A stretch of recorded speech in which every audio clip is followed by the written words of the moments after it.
بسم الله الرحمن الرحيم. نحمده ونصلي على رسوله الكريم. أما بعد، فاعوذ بالله من الشیطان الرجیم. بسم الله الرحمن الرحیم. مسلم معاشرے میں مرد اور عورت کو شرم و حیا والی زندگی گزارنے کی تلقین کی گئی. بحیثیت انسان جیسے مرد اللہ تعالیٰ کے بندے ہیں، ویسے ہی عورتیں بھی اللہ تعالیٰ کی بندیاں ہیں. اس لیے عبادات میں عورت اور مرد کے حقوق مساوی ہیں. جان، مال، عزت، آبرو کی حفاظت میں مرد اور عورت کے حقوق مساوی ہیں.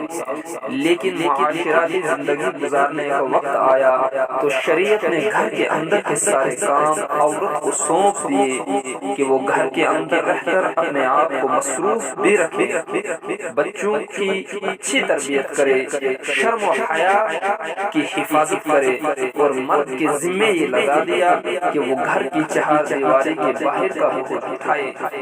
اگر شریعت عورت کو کہتی کہ تم اپنی روزی خود کما کر کھاؤ تو اسے پھر ناموس کی حفاظت کا مطالبہ بھی نہیں کر سکتی تھی.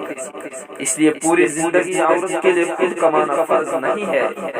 یہ اگر بیٹی ہے تو اس کا خرچہ باپ کے اوپر فرض ہے، بہن ہے تو اس کا خرچہ اس کے بھائی کے اوپر فرض ہے، اگر بیوی ہے تو اس کا خرچہ اس کے خامد کے اوپر فرض ہے، اور اگر ماں ہے تو اس کا خرچہ اس کے بچوں کے اوپر فرض ہے. پوری زندگی عورت کو کہیں بھی یہ وقت نہیں آتا کہ وہ باہر نکل کر اپنے روزی خود کمائے. تو جب شریعت نے اس کو باہر کی دنیا سے بے نیاز کر دیا، اس کی ضرورتیں گھر بٹھائے پوری ہو رہی ہیں، تو وہ اپنے محل میں ملکہ کی زندگی گزار سکتی ہے. تو اب شریعت نے کہا کہ تم اپنی عزت اور ناموس کی حفاظت کرو. اگر اس عورت کو نوکری کرنے کے لیے، اپنے بزنس کے آرڈر لینے کے لیے غیر محرموں کے پاس جانا پڑتا تو معلوم نہیں کہ غیر محرم لوگ کس کس ہیلے اور بہانے سے اس کے جسم کے ساتھ کھیلتے اور اس کو مجبور ہونا پڑتا. نوکری حاصل کرنے کے لیے، بزنس حاصل کرنے کے لیے اپنی عزت کو بھی داؤ پر لگانا پڑتا.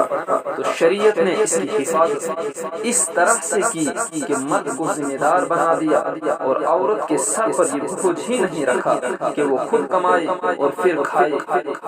تو دیکھیے حسن شریعت کا کہ جب عورت کو عزت اور ناموس کی حفاظت کا حکم دینا تھا تو اس کو باہر کی دنیا سے بے نیاز کر دیا.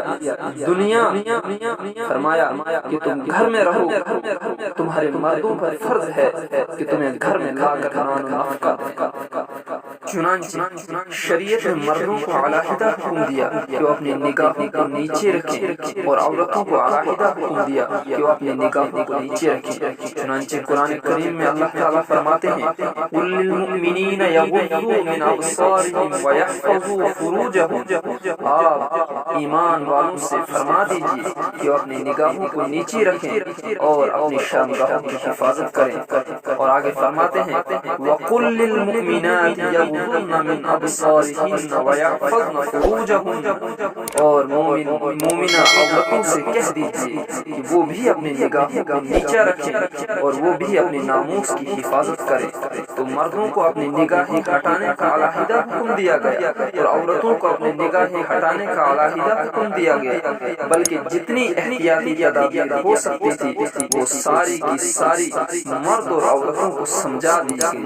اللہ تعالیٰ کہنے سننے سے زیادہ عمل کی توفیق عطا فرمائے.